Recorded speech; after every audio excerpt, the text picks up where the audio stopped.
Now on Mississippi Insight, Mississippi's economy is expected to grow, but not fast enough to outpace national trends. The state's leading economist explains what that means for jobs and household income. Also, why did the USDA cut more than $1 billion in food programs that help schools and food banks? A national policy expert joins us to explain. And market turmoil has many retirees worried about their 401ks and financial future.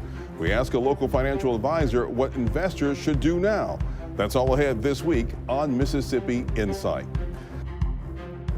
I'm Byron Brown on broadcast and on podcast. Thank you for joining us for this May 4th edition of Insight. Today we are tracking economic conditions across Mississippi and the country. Mississippi's economy is expected to grow by just under 2% in 2025. That's below the national average and slower than many of our southeastern neighbors. The biggest challenges include a shrinking labor force and lagging wage growth. We asked state economist Corey Miller to break it all down. It's mostly because we've seen downgrades in the national economy forecast for this year coming off of the increase in tariffs that we've seen in the past month or so. We expect the national economy is going to slow because of that, and that usually translates to a slower economy at the state level as well. How exposed is Mississippi to national tariffs and falling markets? Mississippi, just like every state, is exposed to the tariffs because these have been so broad and so wide-ranging. Mississippi is not at the top of states that are exposed to tariffs, but because we have an important manufacturing and agricultural sector in our economy, we are in the upper half of states that are going to be impacted by tariffs because one, in the manufacturing sector, they could see increases in the cost of inputs because of tariffs. And on our agricultural sector, because our agricultural exports could become more expensive to countries like China, and they may look, for example, for soybeans from other countries such as Brazil. So we do have our share of exposure in Mississippi. What sectors are most at risk for job losses over the next 2 years? I think our manufacturing sector, we've already seen some job losses in our manufacturing sector since the end of the pandemic because of higher interest rates. That tends to be a sector that's very sensitive to higher interest rates. With higher tariffs, I think manufacturing will also be at risk for more job losses. I think our government sector, federal, state, and local government combined, will probably see some job losses or very little growth over the next few years. We've already seen some federal layoffs in terms of employment in both nationally and at the state level. So those are two sectors, manufacturing and government, that are very large employers of Mississippians. And so that contributes to what we expect will be relatively flat job growth over the next few years. Healthcare and information are growing. Can they drive broader growth? The healthcare sector definitely can. It's been one of our most consistent sources of job growth really since the end of the Great Recession, except for a couple of years during the pandemic. And it's returned to pretty steady growth. And I think that's because of the demand for healthcare in Mississippi, and just like in other states, as the population ages, the demand for healthcare increases. The information sector is a relatively small sector in Mississippi, and we can see some large swings in terms of percentages in changes in employment. But those are two sectors where we are seeing some growth. We're seeing reporting that U.S. consumer confidence has dropped by a 13-year low as of the trade war stokes anxiety. How does low confidence impact the overall economy? Well, sometimes it can become a self-fulfilling prophecy if people think the economy is going into recession, or if they think inflation is going to go up. It may affect their personal spending, and consumer spending is the biggest part of our U.S. economy. So if people are anxious about their own financial situation, it may drive them to not make as many expenditures as they normally would. And like I say, it kind of feeds on itself and becomes a self-fulfilling prophecy. Corey Miller, thank you for joining us. Thank you, Byron.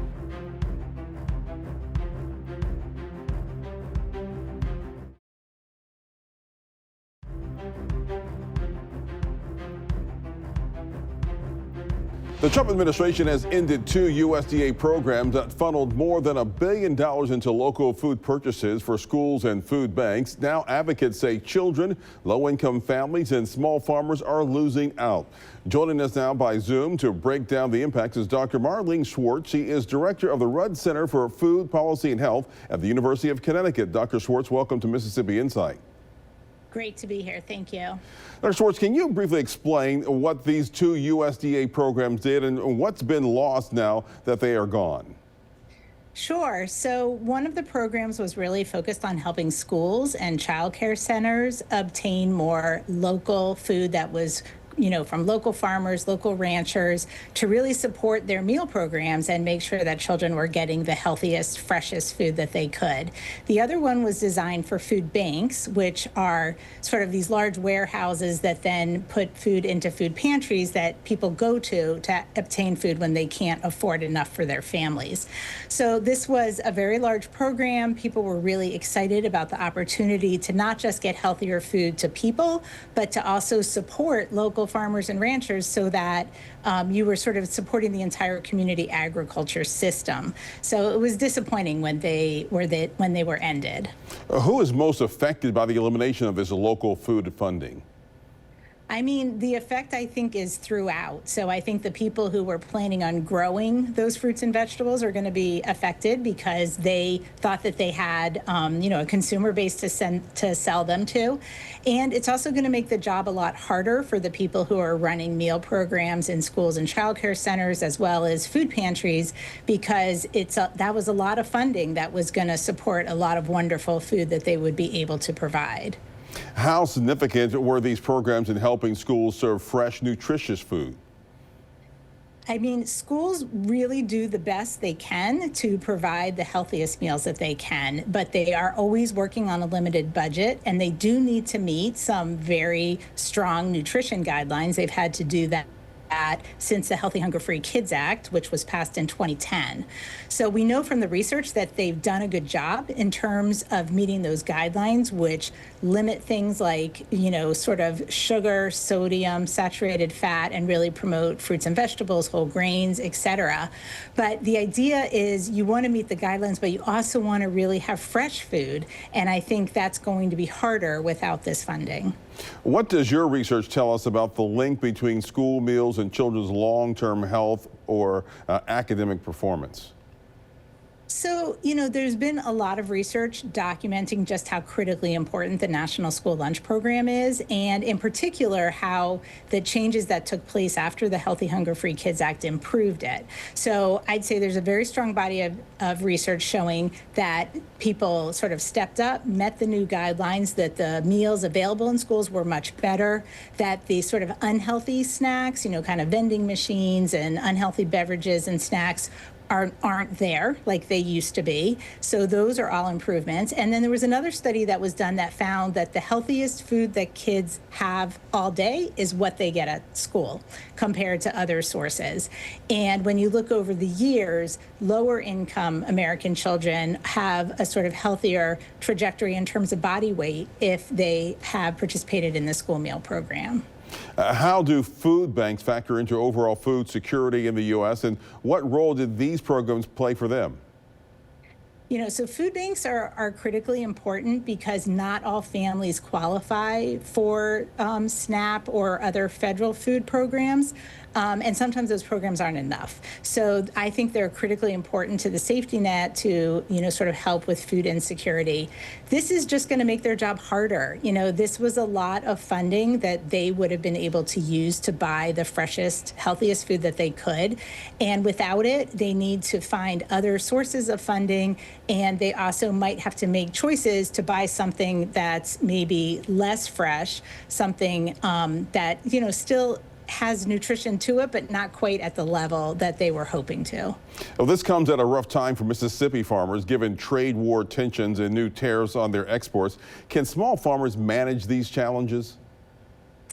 I mean, that's a really good question. I imagine that, small farmers are used to managing a lot of challenges, but I think what was so hard about this one was how it was sort of announced at the end of 2024 and then kind of pulled back in beginning of 2025.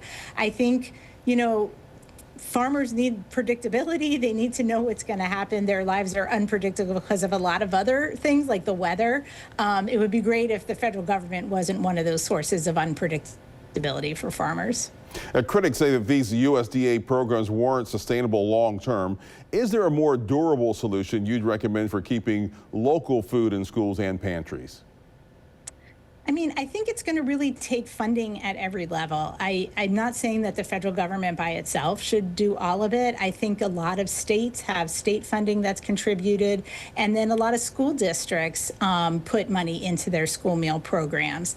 So I do think it's going to take sort of all levels of government, as well as really supporting the people who run school meal programs in getting the equipment they need, getting the staff they need to sustain the healthier meals.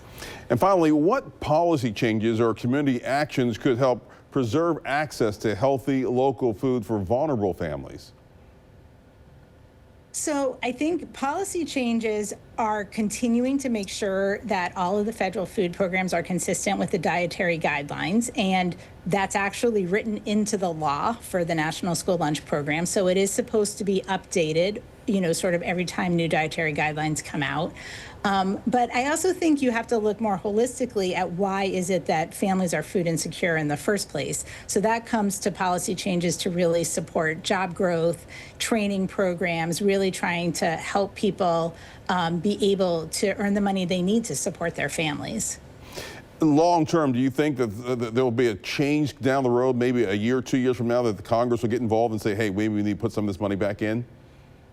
I mean, I certainly hope so. I'm even hoping it happens before then, because I feel like on the one hand, there was this decision to cut this funding. On the other hand, this administration has been clear that they care very much about chronic disease. They care very much about the health of Americans.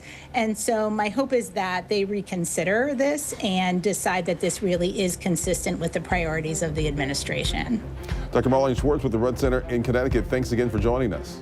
Thank you. And we'll be right back.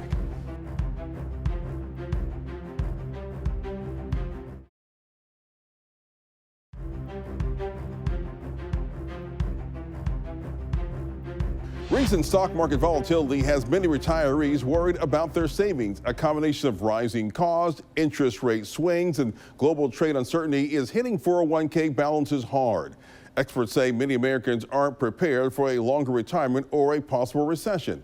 Financial advisors are warning clients to avoid panic selling and to rebalance their portfolios. We went to the Flowood office of Ed Prybylski, financial advisor who helps Mississippi clients plan for retirement during uncertain times. We've had so much uncertainty. We're looking at negative GDP one time.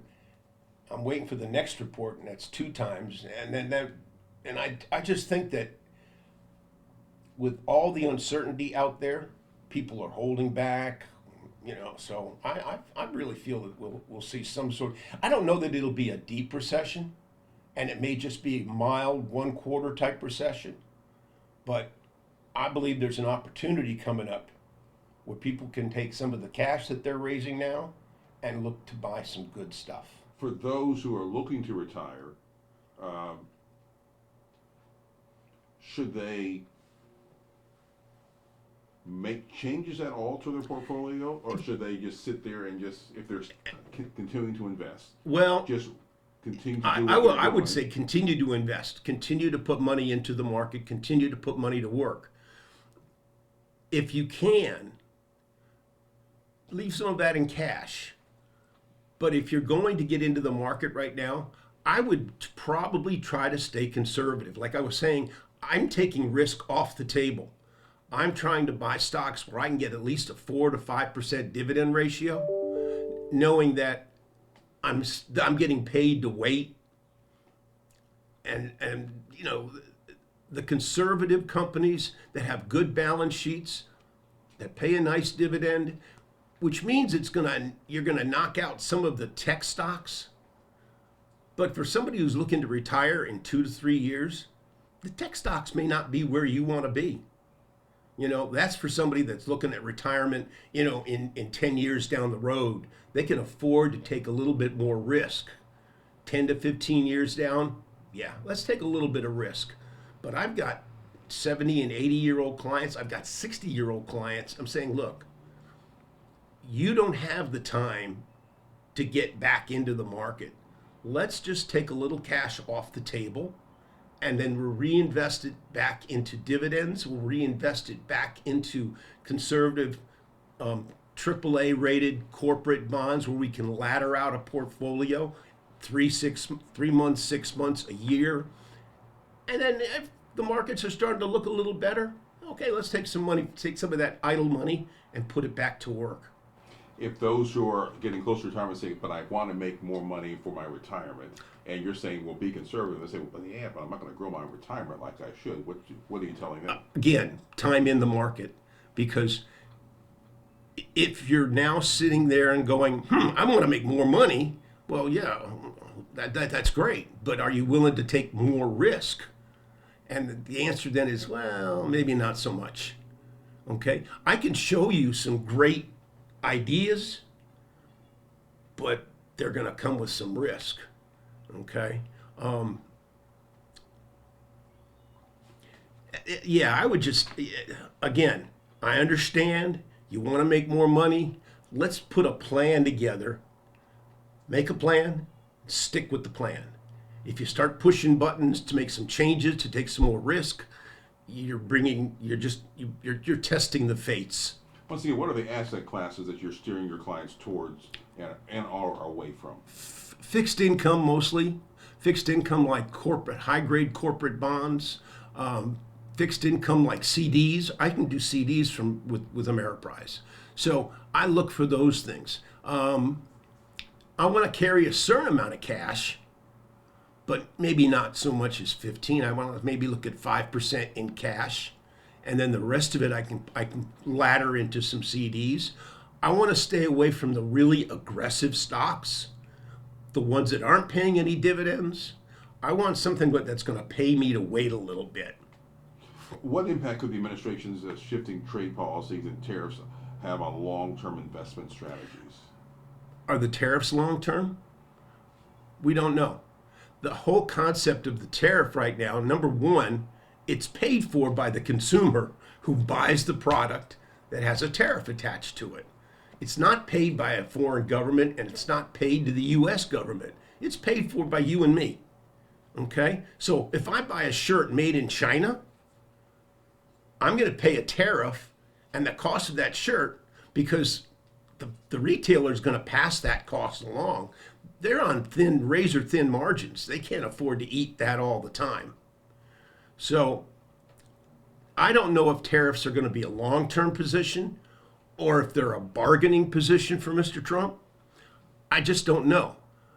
But meanwhile, until I can get some more clarity, I'm going to try to avoid them by just saying, well, let's just stay in cash. Cash can't be tariffed. So, how are inflation and interest rate uncertainty affecting retirement income planning? Yeah. Well, there's a couple of things. Number one, I mean, Mississippi has now done some really dramatic things. We were the 10th state in the union to do away with income tax. It'll go down by a percentage over the next 5 years. But at the same time, we have the lowest gas taxes out there, and they're raising those, and it'll come up, not 9 cents, 10 cents. It'll come up a little bit. But what's happening is if you build a good plan and you stick with that plan, one of the things I love about Ameriprise is they have an opportunity here that looks at planning. It says, look, right now you've got a 70 percentile chance of a great retirement. What can we do to tweak that plan so that we can hit the 80 and the 90% chance?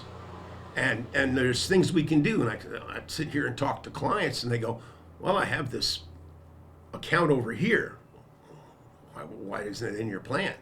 Okay, let's add that in there. Let's make sure that we're counting those assets. Ed, I want to retire in 2 years. All right, let's look at some solid ways that we can kind of build the prospect for that and say, let's find some cash. Let's find out. Let's take a look at how you're going to receive your Social Security. You know, let's plan to take advantage of what your Social Security payments are going to be. Have you gone to the website to look and see what your benefits are? No. Well, why don't you go to usgov.com, take a look, and see what your benefits are? Let's get back and talk about adding that into your plan.